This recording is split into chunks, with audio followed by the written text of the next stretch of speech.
Good to go? Okay. I guess first of all, a few thoughts on Thursday's game. Proud of the way our guys came out and handled adversity and rose to the occasion, did what we needed to do to get the win. That was the bottom line. We found a way. Bryson Barnes did an exceptional job given the circumstances he was thrust into. Thought our young backs did a nice job shouldering the load, carrying the football. Dalton Kincaid, another outstanding game, not as prolific as the game before, but certainly a big impact on the game.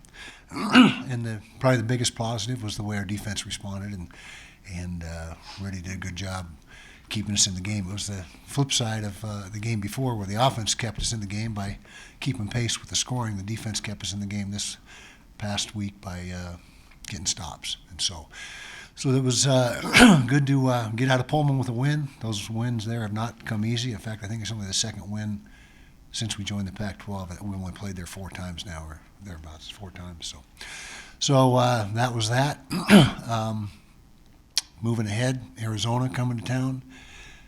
Prolific on offense. You know, they're doing a lot of good things offensively. 475 yards a game, 30-something points, ton of pass yardage. They're getting 340-ish throwing the football. Quarterback is just what we've seen the last several weeks. Very athletic, tough to sack, tough to keep in the pocket. Can really do damage when he pulls it down and runs. Receiving core that's very productive. 3 guys, 2, 4, and 5 that are all really good among a couple other guys.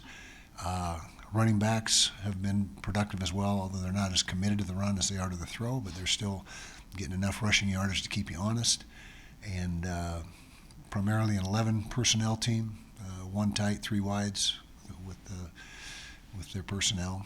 And so coming off they played very well against USC offensively, scored 30-something points, and were in it. They were in it right into the end when they weren't able to get the onside kick that would have given them a chance to win the game potentially. And so we've got our hands full, and got a 5:30 kick, which is not bad, not great, not bad. So we'll be there on Saturday at 5:30. So questions? Is anybody out for the year that was injured? No season-ending injuries, and we're down to 4 games. So no one that would be out for. Oh, I'm sorry, Justin, I skipped you. I didn't do that on purpose. Okay. Go ahead. Justin's question is, how would you rate Bryson Barnes' overall performance with little preparation? And how do you find him integrated, and where do you find him integrated into the offense? Well, I would, like I said, I think he did an admirable job, very admirable job, given the circumstances. He didn't take many reps during the week because Cam was taking them all, and so given the preparation, lack thereof, I guess you can say, I thought he responded well, and that shows what kind of studier he is of the game plan and of film to be ready under those circumstances. And we'll integrate him as necessary. Cam is our guy. There's no doubt about that. There's no quarterback controversy or anything like that. If you're trying to stir the pot, Justin, that won't work. But Bryson is, the times he's been called upon, he has answered the bell. Good. Just a quick one. Cam came to you right before the game and said you were Yep. making an evaluation. It was him feeling, he had a little setback, and it was nothing due to anything he did physically as far as in practice or anything. It just, we had a little setback, the day of the game, I should say. And Cam Rising, as I quoted before, or said before, if he says he can't play, he can't play, because he's one of the most competitive players that's ever come through here. So, Kyle, the fact that you don't question Cam when he says he can't play, what does it take to build that level of trust that you're just taking him at his word?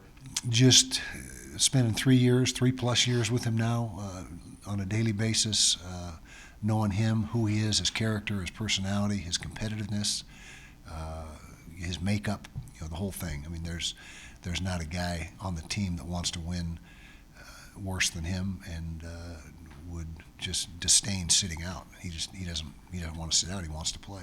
So, but he couldn't. Oh, sorry. No, go ahead. Can you call another situation where you've had like a true game time decision from a player, like, hey, I want to go, but I Sure, there's been plenty of them. I don't know if we've had it as a quarterback for quite some time. I'm sure, if I dug deep, but I'm positive, and I can't tell you who exactly, but game day decisions are not that uncommon.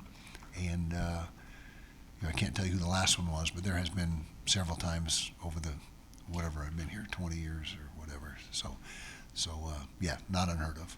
Now that you've had it at the quarterback spot, would you change any of the way that you do the practice, the warm-up, anything like that, knowing the guy's a little banged up or whatever? No, because he was right on track to play. He was right on track to play, and had that been in question, we certainly would have. But we didn't feel that was in question, and it wasn't in question until game day. When you say that there was a setback during warm-ups or something that happened earlier? Just a situation where the injury got worse without, like I said, tweaking it or taking a misstep or any of that. It was worse, prior to arriving at the stadium. But he thought, okay, I'll just go ahead and try and warm up and see how it feels. And he didn't express that right away to us, but he did as soon as he was able to go out and move around. That was sorry, go ahead. I was gonna say, with another week of preparation and rest, do you expect him to play? We hope so. We certainly hope so. Yep. On Thursday, you had talked about potentially maybe getting Tavion back. I mean, what, in your eyes, what does Tavion have to do to get back on the field? That's all in-house, every bit of it, and so we'll just continue to take it day by day and see what happens. But there's really nothing to divulge there that's not in-house. So yeah. With Mekhi Bernard, you had indicated that he'd been playing kind of banged up for a few Mhm. weeks. What was the tipping point finally that he was? I mean, he played, he dressed, but he was very limited. Very sparing, yeah, and he had got dinged up in the USC game pretty good, and was virtually no practice until just a day or two before the game, and was willing to try, wanted to try, and the doctors, of course, that's not my decision or his decision.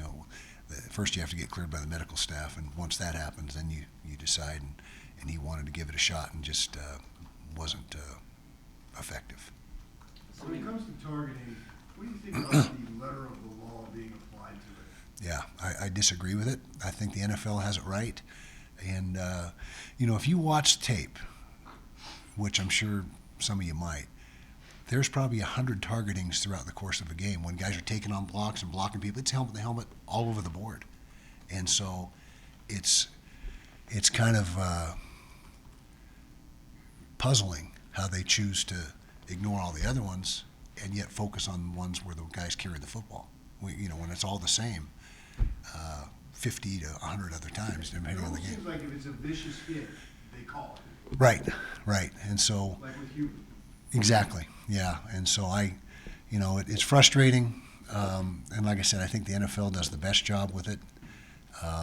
But, I don't make the rules. I just know that, player safety is, of course, concerned, but football is a dangerous sport. There's no way around it. It has risks. I shouldn't say dangerous, but it's inherent. It has inherent risks involved to it. Did you appeal the R.J. Hubert? Yes, we did, and didn't get the appeal. Yeah, we appealed that. How do you process it when you're the beneficiary of a targeting call that, it's a game-changing scenario, they get a captain ejected, Mhm. you get an extension of the drive on the goal line. And Yeah, I think it all balances out in the end and evens out, and that's always been my overriding philosophy on referees is never complain about them because they're not perfect, and in the final analysis, it's, if not even, pretty close to even over the course of X amount of games or years. Career high carries for Jalen Glover, Mhm. I think he did. He proved he's a guy who could be a bell cow candidate. Yeah, he's a guy that is capable. Just watch his high school tape and look at how much production he had and how many opportunities, and he is a guy that can carry the football 20 plus times a game, and he's only going to get better as he continues to marinate in the program and learn all the details of what's going on. Not that he doesn't know his assignments, but you just seem to pick up the little nuances that can make you take you to another level. But he's a guy that we have a lot of faith in. JJ played well as in addition. He did have the fumble, but he's a guy that has added to what we're doing. And when you lose Chris Curry and Mekhi, and Tavion, we were down to guys that hadn't had much experience, and so it was good to see them step up.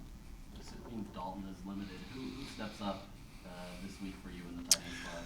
Well, the guys that are healthy, Thomas Yasmin, Logan Kendall, although he's a different type of tight end, he's been more of a blocker for us and done a great job with that, by the way. He's very valuable in that role. Munir McLean,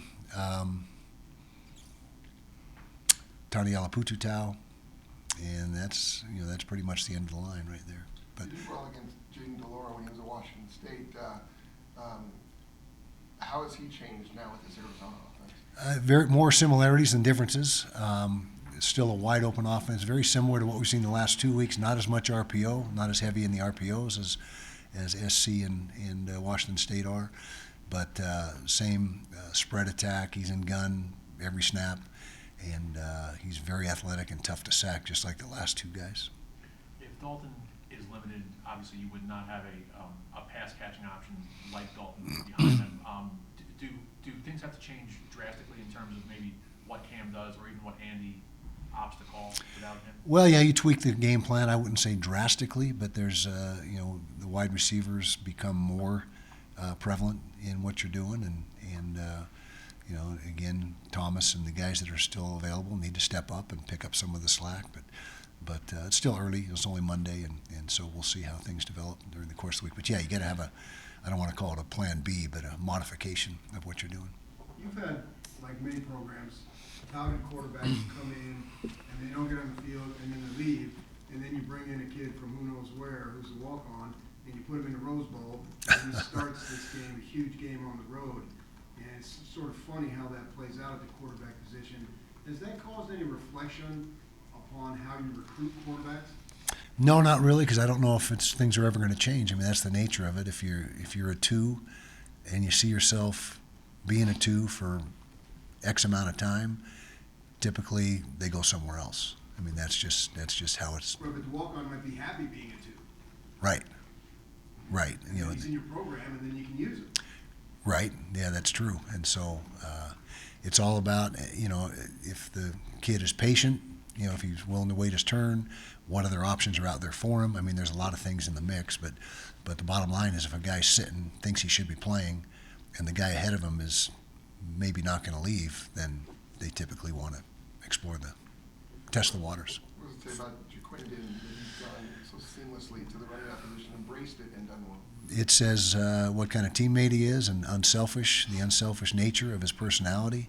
And as I mentioned before, running back is not brand new to him. He played that for 2 or 3 years, junior high, several years ago, but he's got some experience there.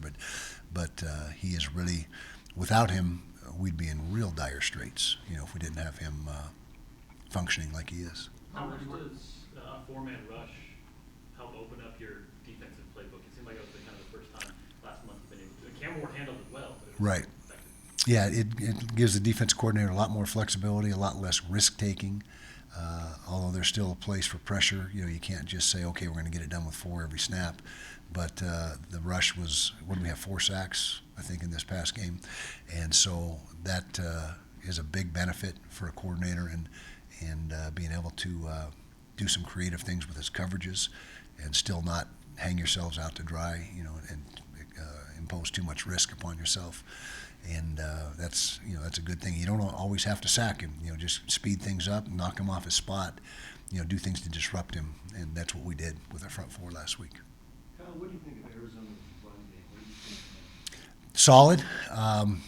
Like I said, about 140 yards a week, I think, is about what they're getting. They're a pass-first team, though. There's no doubt about that. I mean, they're throwing it. There's only second to Washington. I think Washington's first in the league throwing the football. They're second total yardage per game.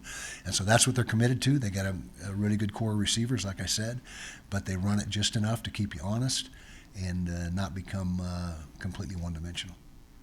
You were complimentary of Sione Baki after Uh-huh. the game, and now you've had a chance to watch the tape. Will we see more of him? Yeah, he's a guy that is a really good player, and he made the most of his opportunity, and you will continue to see him being a factor for us on defense.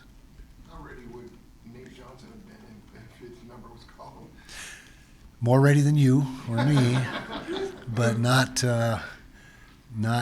hasn't had a ton of reps because obviously there's only X amount of reps to go around, and Nate has not had many of those, very few of those, but we think he's got a high ceiling. We think he's going to be a very good player down the road. Possibly gone to Quinton if, That was a possibility. Yeah. Yep, there's enough retention and you know, just residual knowledge, I guess you could say, that he could have, not the whole game plan, but he could have functioned, you know, with third or a half of the game plan. Will Bryson get maybe more first team reps this week now that there's, like, you know that there's a possibility out there now, probably more so than last week? Yeah, well, Cam is much further ahead today than he was a week ago today, and he was, like I said, on schedule to be the guy. So